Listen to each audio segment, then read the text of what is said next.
Prepare to set fire to the index card of allowable opinion. Your daily dose of liberty education starts here. The Tom Woods Show. My new book, Diary of a Psychosis, is out. It's the most lively, devastating baseball bat to the throat takedown of what the public health establishment did in 2020 and beyond that you can imagine. It's my first book in 9 years, and you're going to love it. Check it out at diaryofcovid.com. And if you've already bought it, make sure also to visit diaryofcovid.com so you can claim your free bonuses, including my free companion volume, Collateral Damage, a collection of stories from real people who suffered under the restrictions. They weren't allowed to tell their stories at the time, but every one of them told me, we just want to be heard. Check it all out at diaryofcovid.com. Hey, everybody, welcome back to the Tom Woods Show. It's episode 2451. And oh my goodness, we're joined by Connor Boyack, the guy who years ago was slumming as my tech guy, and then the full flowering of his talents out to the whole world occurred when he went out on his own and accomplished so much that he makes me feel like a lazy bum. This is Connor Boyack, who, among other things, is the creator of the Tuttle Twins children's book series, which has because Connor himself, in addition to the Tuttle Twins, has also written books in his own right outside that series, some for adults, some for teens. So he's written, I would estimate, somewhere in the neighborhood of 618 books. Now, it's probably not quite that many, but it's somewhere in that neighborhood, it seems like. But he is also, are you the president of the Libertas Institute? Yes. Okay. Yep. Public policy. Well, would you call it a public policy institute? It started as a public policy group. Now it's morphing into something bigger. We'll probably get into it as part of what we're talking about today. But yeah, it's definitely trying to change hearts, minds, and laws around the country. Okay, good.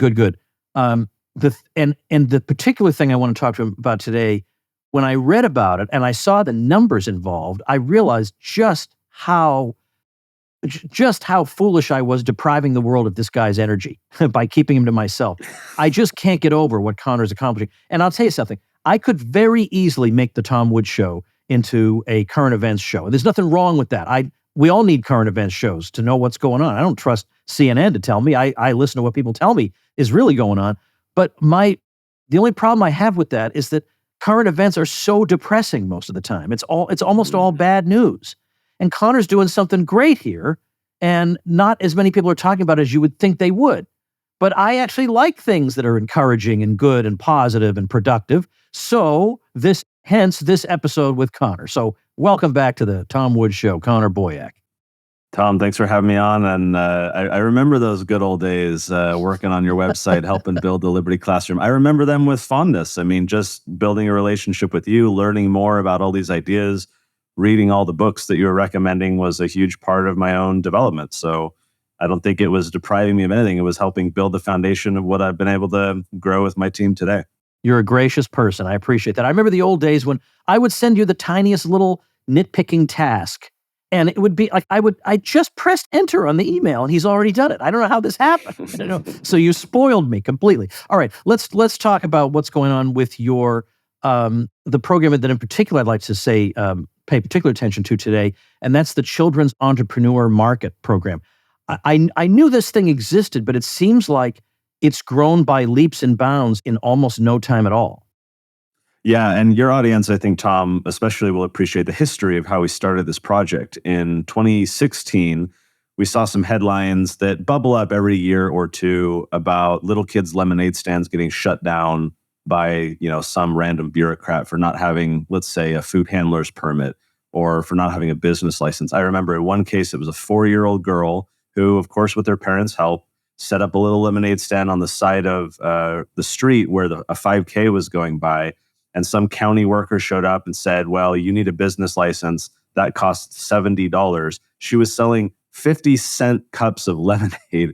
So you do the math on how much she would have to earn just to pay for the permission slip. They shut her down.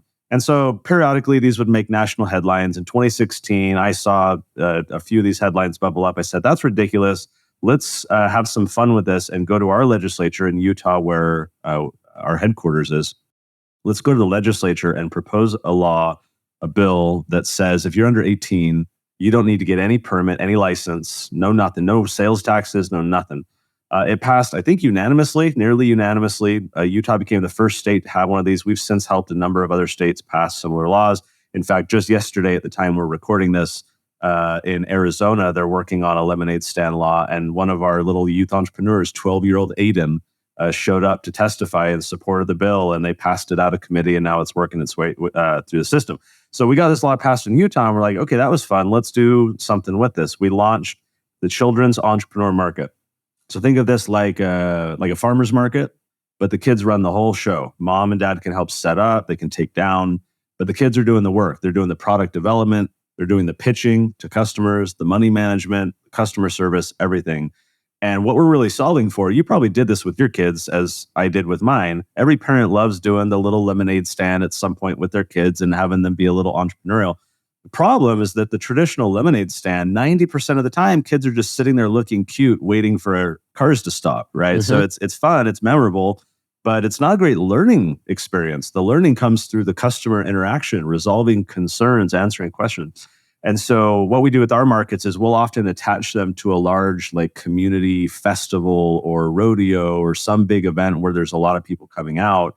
And we'll attach our event adjacent to that. And so these kids have a ton of foot traffic, which means not only are they making a ton of money typically, but they're learning a ton. And so to me, ultimately, this is about, like on its face, this has value to create value for families, offer them these experiences, help kids earn some money and gain self-confidence. It's all important on its face, I think. It's all valuable. But this for us is part of a broader strategy because I think entrepreneurship is a very effective way to get people interested in the ideas of free enterprise without beating them over the head with a white paper or a book or, being even so direct by saying, hey, you should understand why free markets are important. Instead, we give them lived experience. We get their kids hooked through the profit motive, and then we can build around that with our Tuttle Twins and other materials to start teaching them. So this is a very strategic thing for us that we're quickly scaling up across the country. Yeah. Let me say in parentheses here. Now, it obviously doesn't hold true for everybody. But for a lot of people who are in marketing or business coaching, and you hear the word coaching, I think when I hear that, I'm a little bit jaded. And if I hear about life coaching, I'm very skeptical. But I'm talking about the really high level people, like let's say Jay Abraham or Grant Cardone or people of that caliber, or Ben Settle, who taught me email marketing. These are not, well, Grant Cardone's a little bit openly political, but in general, they're not. And yet, if you peel back a layer or two, they're more or less sympathetic with us because they see it firsthand. They understand the value that they provide. They understand what they're doing in the world.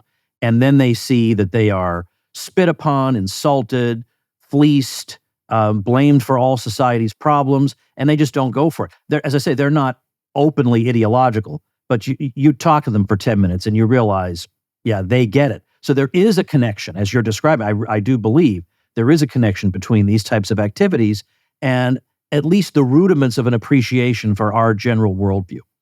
So what can you say about the growth in this program? Because this is what, I was so happy to see this that it made me think, it would be wrong of me not to talk to you about this on the show. So we started, as I said, in Utah, and for about 5 or maybe 6 years, this was just a fun little program in our backyard. But Libertas in the past few years has transitioned from this kind of state-focused organization to a national policy organization. We would now work in dozens of states with legislators around the country. We've changed, over 100 laws. And so our policy work is national. Of course, Tuttle Twins is national and even international. So we got to the point of saying like, well, this kids market program is awesome. We've had such an enriching experience doing this for several years. Why are we just keeping this in Utah? There was literally no reason, and there was every reason to expand it. So last year in 2023, we said, all right, let's do the first kind of experiment of expanding. We decided to open 6 additional states, and it went swimmingly. Finding people, training them, because the way it works is in every location where we operate, we hire a local market manager. They're the ones who plan all these markets. They meet with the city event planners, the community organizations. So these people are finding the right events that will be a huge success. And then they're executing the whole thing, doing all the registration, all the marketing and everything. So we hire people around the country, and it went super well in these 6 states. And so this year in 2024, we're adding an additional 20 states. And part of that is, we do all this through Libertas, through our nonprofit. Last year, we received this award. It's called the Peterson Prize for Venture Philanthropy. And it's a fairly prestigious award in kind of the conservative freedom movement, awarded to one organization a year that has bold ideas and solid leadership. We applied and ultimately were selected from about 100 applicants, all of whom are doing amazing, disruptive, important things. Amazing. And that's a $250,000 prize. Oh my gosh, fantastic. Yeah, so spread over 3 years, but the idea is we're leveraging that money to be kind of a starter investment to open up a whole lot of additional locations. So as I said, 20 more states this year. The goal is in 2026, we will be fully national, but then in the 2 or 3 years beyond that, we're going to further expand. So think of Texas, right? Last year we launched in Dallas. This year we're hitting up Austin and Houston. We'll need to do San Antonio. So it's one thing to say we're in every state. It's another thing to be launching these markets in every major metro area around the country. And so that'll probably take us about 5 years. And at that point, we'll be serving nearly 500,000 kids every single year, and have this national program where we're out in the community creating value, but then attracting these people to us as an organization, to our ideas. Every family who comes, they get a Tuttle Twins book. We're giving them curriculum. We build education around this experience so that not only are we giving them a fun market experience, but we're teaching them the ideas of free enterprise. And then we can connect them to, like, you're in Florida. So there's groups in Florida working on policy, working at the Capitol, trying to, defend these principles. We can connect all these families to the organizations in their backyard, trying to, defend their freedoms and make the world a better place. So it's just this big strategic initiative to strengthen our movement, starting with these kids markets, going around the country, drawing people into our network, and then serving them and stewarding them along the way.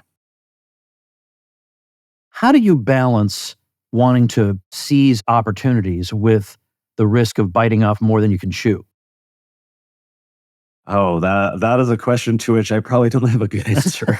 I mean, speaking from personal experience, I am very kind of ADHD. Like, if my Colby score, for those who know about it, I'm what's called a quick start, which means the second I have an idea, it's, let's go. As you point out, a decade ago, Tom, I'd get an email from Tom Woods and it would be immediately like, okay, I must give that attention.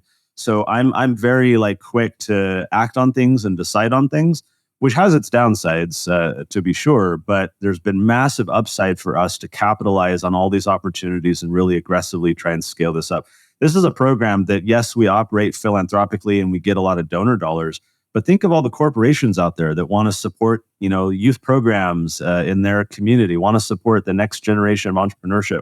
So for us, this is a very family-friendly brand. And as I said, when we were deciding, should we scale this up, and there was no reason not to and every reason to, we've just been dumping a lot of energy and resources into growing this program, in part because, again, it has value on its face, but then it has all this trickle-down impact on those families, on us as an organization. It creates amazing relationships with donors who I can tell, hey, your grandkids live in Atlanta, Georgia. We've got markets in Atlanta, Georgia. Let's get your grandkids to go. And so it creates a lot of solid relationships with all kinds of people. And it's just a joy. My board chairman, he went to one of our markets last summer. He calls me after. He says, Connor, I just spent $500 buying something from every single booth because he wanted to go support all these kids. It's just such a joy to go to these events. It's a very, as you said earlier, Tom, a lot of negativity, a lot of depressing stuff out there in the media and in the policy world too. We're battling all politicians and trying to improve things. This program, this youth entrepreneurship program, is such a soul fulfiller, just so meaningful and so fun to work on. So I'm excited to continue to scale this up. Your listeners, no matter where they are around the country, hopefully we have markets going close to where they're at so that they can get their families involved. Hey, everybody, I have a quick message for normal people only. That is for people who want to use online tools without being manipulated, spied on, or censored. Well, one way you can avoid all those things is not using the quote-unquote free tools big tech gives you. Federated Computer, on the other hand, offers a full replacement for Google, Microsoft Office 365, Slack, Zoom, and more, for people who care about privacy and who would prefer not to be treated like cattle. Everything is encrypted end-to-end, fully backed up daily. We're talking private email, file storage, team chat, WordPress hosting, CRM, help desk, email marketing tools, and more, all bundled up into one easy monthly subscription. You get unlimited users without your price going up and fantastic customer support from real human beings. Their solutions are powered by open source software so you can take your data wherever you like, whenever you like. So visit www.federated.computer/woods today for your free 30-day trial. So how about that? A company that thinks its job is to, provide you with services instead of spying on you or shutting you up or manipulating you. Take your first step toward digital freedom.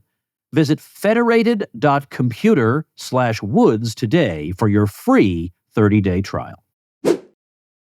Well, I would think this is the kind of program also that is uniquely positioned to spread by word of mouth. Because if there's one thing adults enjoy doing, it's talking about what their kids are up to.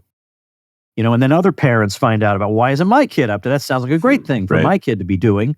And then it has a momentum of its own. So thinking along those lines, what are your ambitions? I mean, it's okay if you don't reach this goal. I'm not going to have you back on and make fun of you. I just want to know, in the best world, realistically, what would you like to see in terms of growth and numbers of participants? Well, we'll probably plateau in about 5 or 6 years, where I said we'll have about 200 major metro areas around the country. And in each of those metro areas, 10 to 20 markets every single year. So this isn't just a once a year thing. We're doing this a whole bunch of times throughout the year so that kids who succeed and enjoy it can come back again, continue to learn, refine their product, refine their pitch. So in every metro area, 10 to 20 markets, 200 of these metro areas around the country.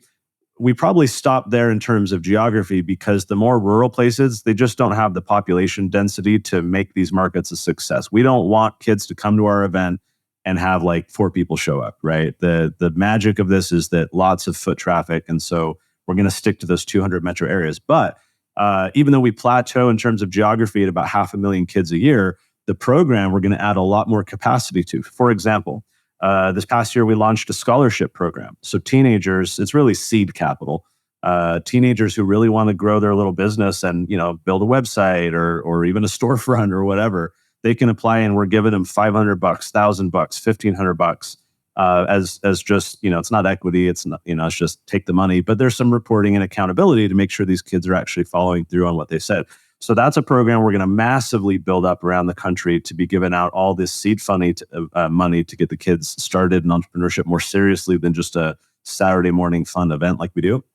And then beyond that, we'll take all of our scholarship recipients and then the ones that are moving forward and actually acting on what they're saying, we're going to build a mentorship program around it. So imagine, you said Ben Settle, here's a wildly successful entrepreneur. I can go to someone like Ben and I can say, hey, do you want to kind of give back, pay it forward? I've got a kid I would love to connect you with where once every other month, you guys spend an hour on Zoom or, maybe he's in your city and you go out to, lunch or something.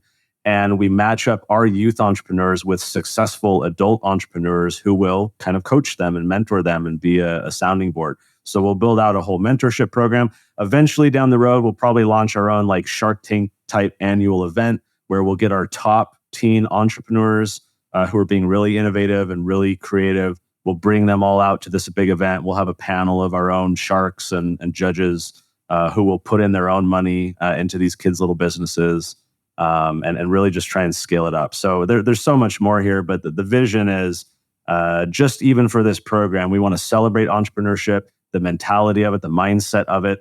I think in a world full of entitlement mentality and victimhood right now with identity politics, one of the best antidotes is entrepreneurship because you're having to think about value creation. It's not about what I want or what I am entitled to. It's about how do I create something of value to this other person so that we can have this mutual win-win exchange.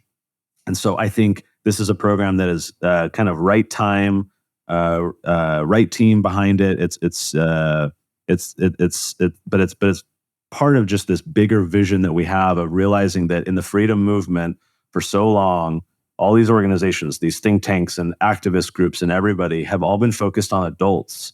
right? We go to voters, we educate adults, we try and, but it's hard to persuade adults. They're largely set in their ways and their worldview. And so what we're trying to do is go out around the country and draw in whole families with kids through this program, through Tuttle Twins. And then over the years, as we educate them and deepen their understanding of these ideas, they become our allies in that fight. And we have a much stronger movement. We have way more supporters. Our movement hasn't been thinking about this family-centric outreach. We've been letting our ideological adversaries educate our kids in the school system, and only later do we go bring them our ideas. So I've just become increasingly convinced that a more family-centric, youth-focused outreach is how we're going to defend liberty in the future. And so that's the vision behind this program and much of what we're doing now. I have to bring up an old story, not related to this program, but related to your work educating younger people, because it's so emblematic of what we're up against. And I think you probably know what I'm talking about. The article, was it a CNN article? Accusing you of propagandizing, of putting out right-wing propaganda for kids. Yeah. Yep. In a world that is entirely left-wing propaganda.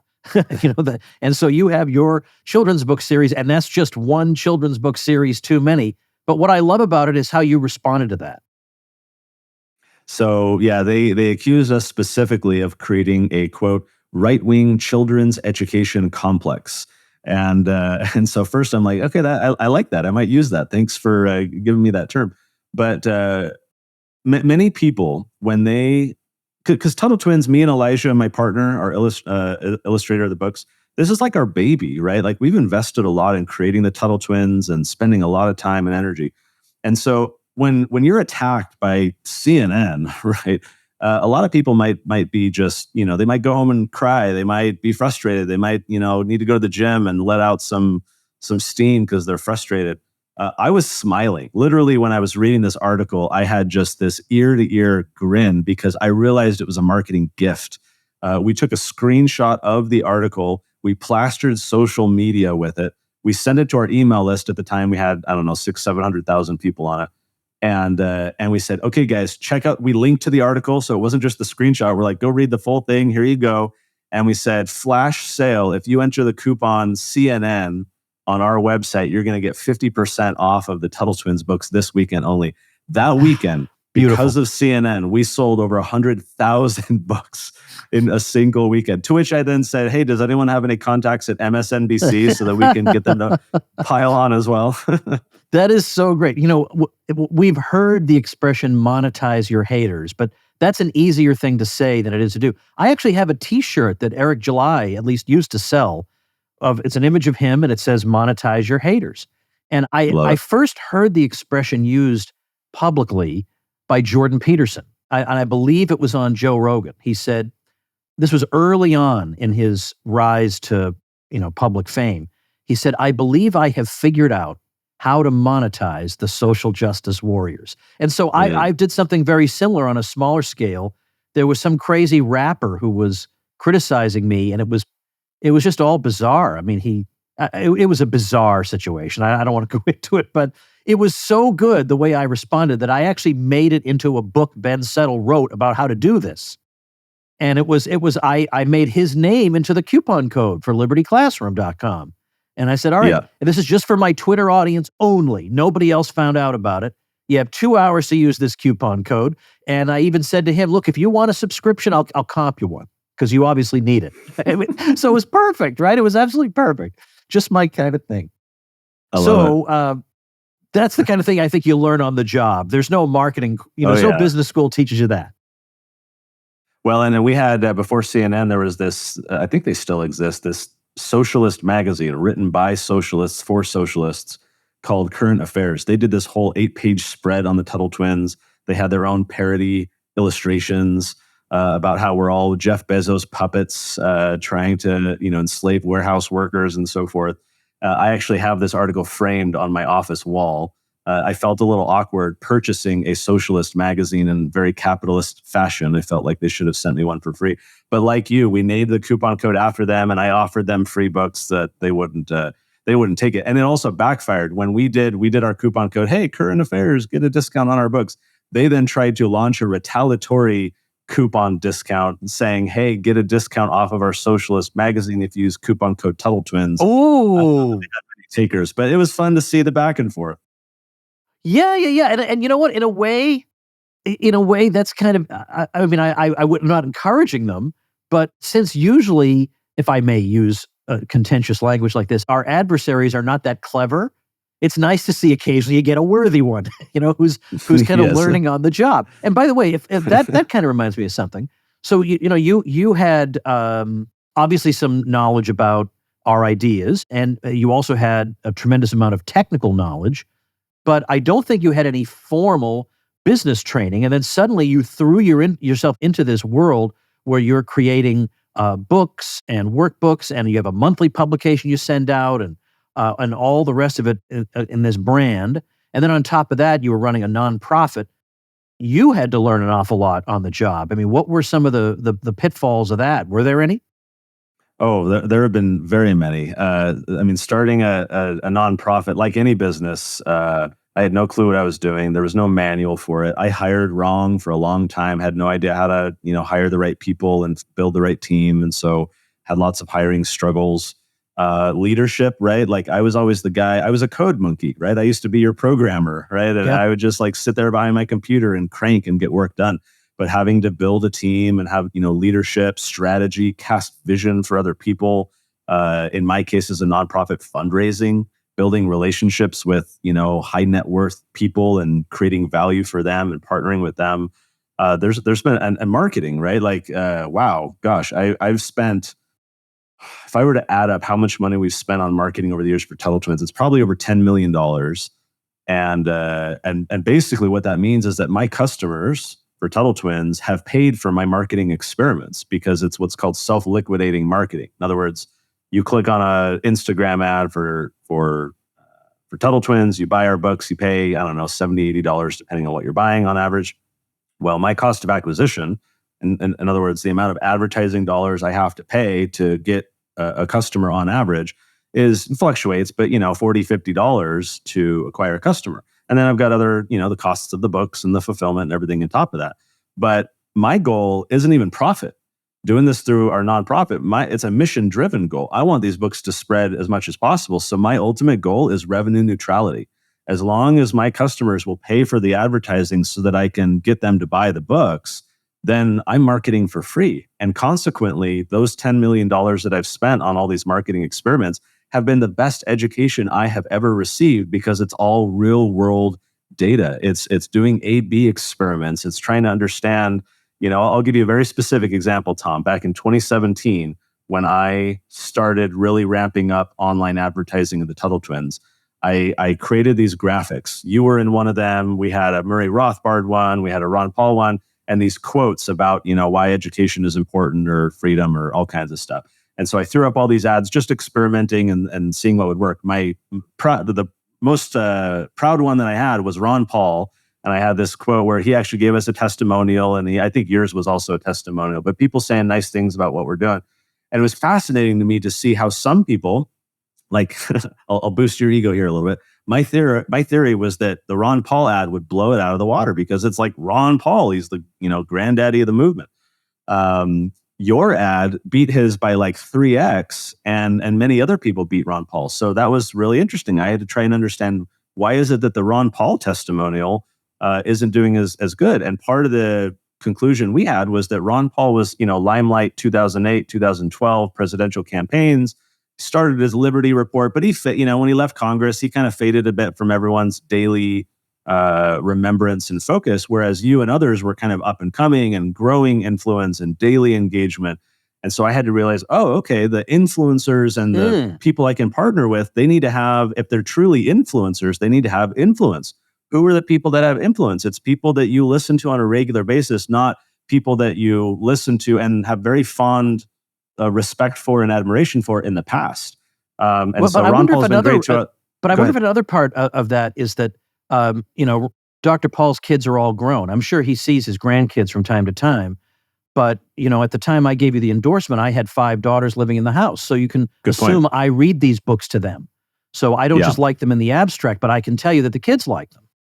Yeah, no, that's a very good point. And And I have to offer this parenthetical. I don't know that I've ever shared it on your show before. When Elijah and I launched the Tuttle Twins, it was 2014 at Freedom Fest. I know you're interviewing Mark Skousen here coming up. Mm-hmm. And so we went to Freedom Fest. That's where Elijah and I first met. So we kind of had some affinity for Freedom Fest. We had a booth. No one knew who we were, right? Like we were in the corner, like the deep, dark corner of the big vendor hall. People were just walking by our booth. No one had any clue what this was or who I was or anything. So we sold a few and talked to a few people, but I had just set up our website a couple weeks prior where people could come and buy the books online. Every few hours, I'd get an email notification saying, hey, someone bought your book. While there at the conference, I'm sitting behind the booth. Things are slow. I'm kind of feeling like, is this really the best idea, best use of my time, et cetera? And I get this email notification. Someone bought 50 copies of the book.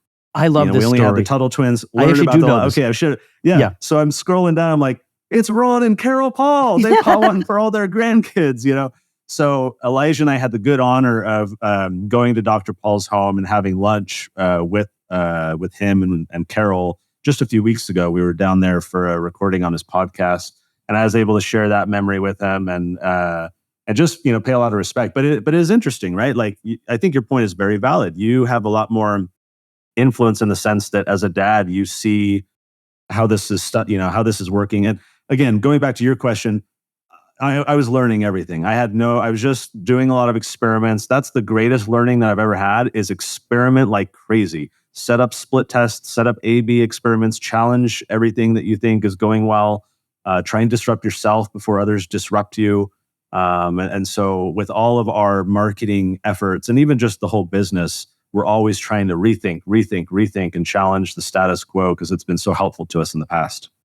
Hey, everybody, quick message on behalf of our sponsor, Crowd Health. We all know American health insurance is confusing, frustrating, expensive, but I guess you have to have it, right? What are you going to do about it? Well, we have something we can do about it now. As my old friend John Bush says, exit and build. You can't fix the current system, so exit and build. And that's exactly what Crowd Health has done. They've built an alternative for us that works much, much better. For $175 for an individual or $575 for a family of 4 or more, you'll get access to a community of people who are willing to help out in the event of an emergency. You'll get access to telemedicine visits, discounted prescriptions, and so much more. No doctors' networks to worry about.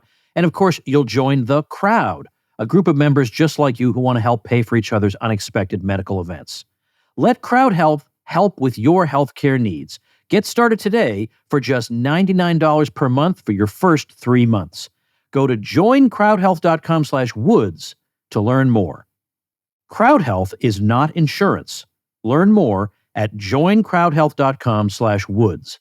That's joincrowdhealth.com/woods. One thing in terms of the strategy that you talked about that's a little bit different with me. I'm very often selling things that are electronic and instantly deliverable. They're not physical books and stuff. But one thing that I do is give something away, and then and stuff I give away is generally pretty good. I'm really proud of what I give away, the books, the videos, whatever. But then as soon as I give it to you, you get taken to a page where I say, okay, now I've got something for you to buy, but it is steeply discounted. And it's steeply discounted. Mm-hmm. But the idea of that is I don't really take that money and keep it. Like, let's say I'm selling a $100 course for $17 or something. It's a crazy discount.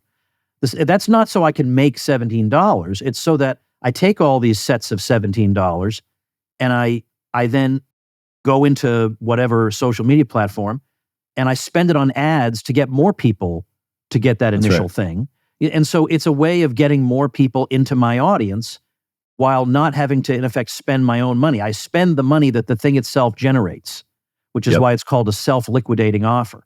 It generates money from that one-time offer, get the course for $17. The $17 goes into getting more people. Some of them get the $17 thing. That brings in more people. And meanwhile, my audience gets bigger and bigger. This is the kind of thing, again, nobody taught me that in school.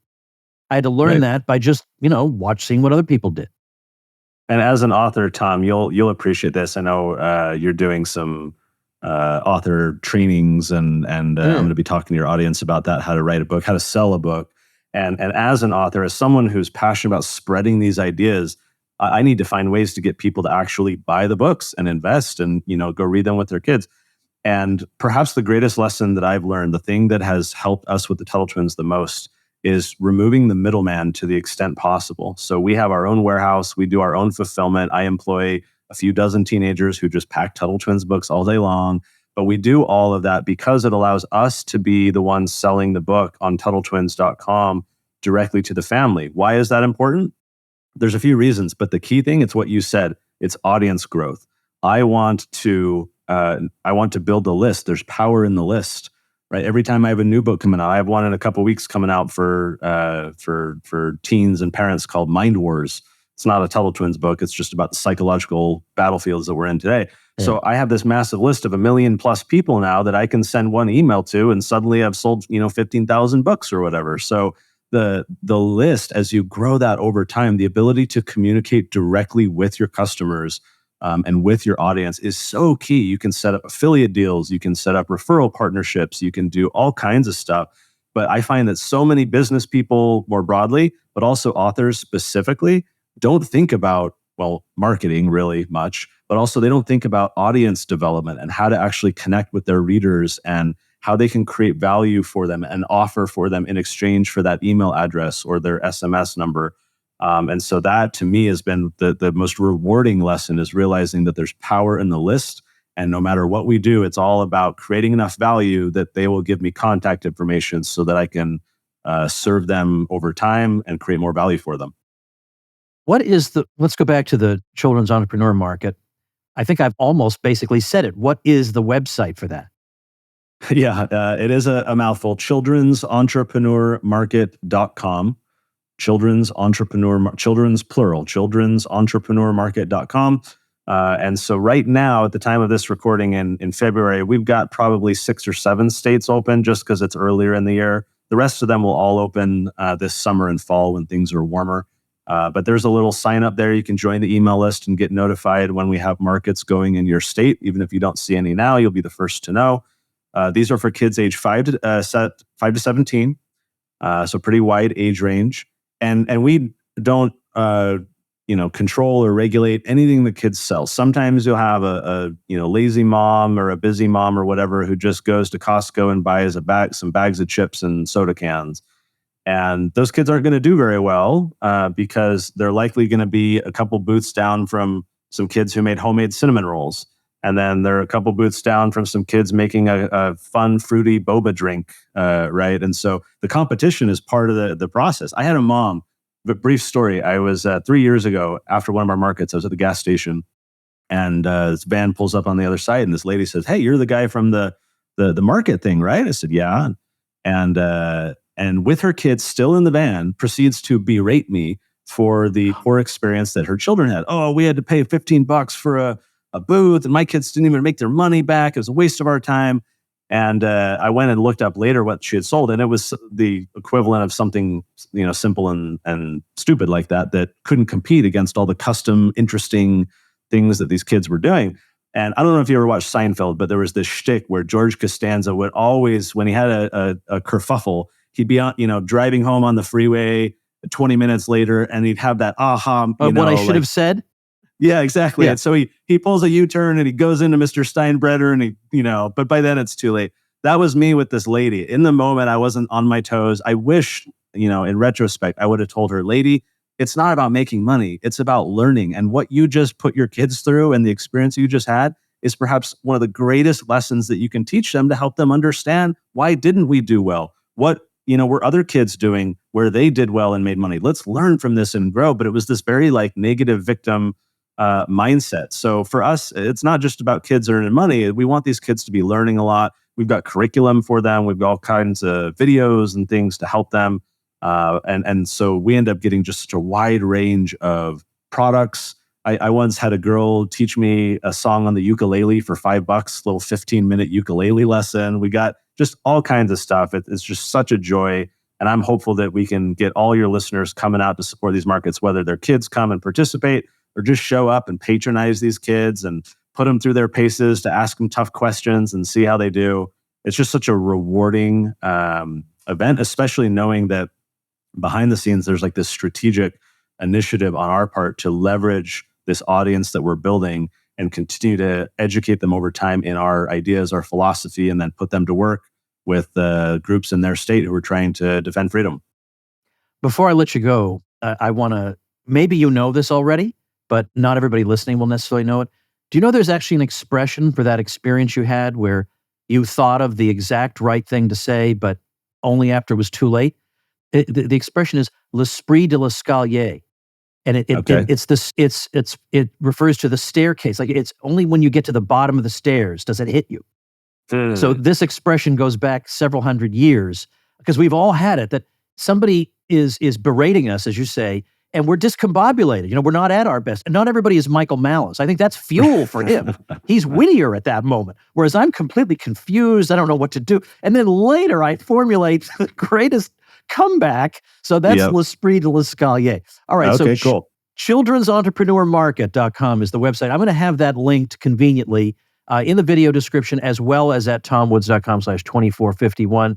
I can't endorse what you're doing more highly, and I hope people will go check it out and get involved. As you say, even if you don't have kids of your own, or maybe you're older, or you're an empty nester, or whatever, you can still take part. We still want people to show up and participate and be encouraging and buy things. And so there's a role for everybody in this. Absolutely. Thanks for having me on, Tom. It's great to help spread the word. This is something over the next 3 to 4 years we want to have everywhere. And so if we're not in your state, dear listener, dear viewer, we'll be there soon. But again, on that website, you can subscribe and make sure to get updated once we do come to your neck of the woods. Thanks again, Connor, and thank you, ladies and gentlemen. Become a smarter libertarian in just 30 minutes a day. Visit tomwoods.com to subscribe to the show for free, and we'll see you next time. Like the sound of The Tom Woods Show? My audio production is provided by Podsworth Media. Check them out at podsworth.com.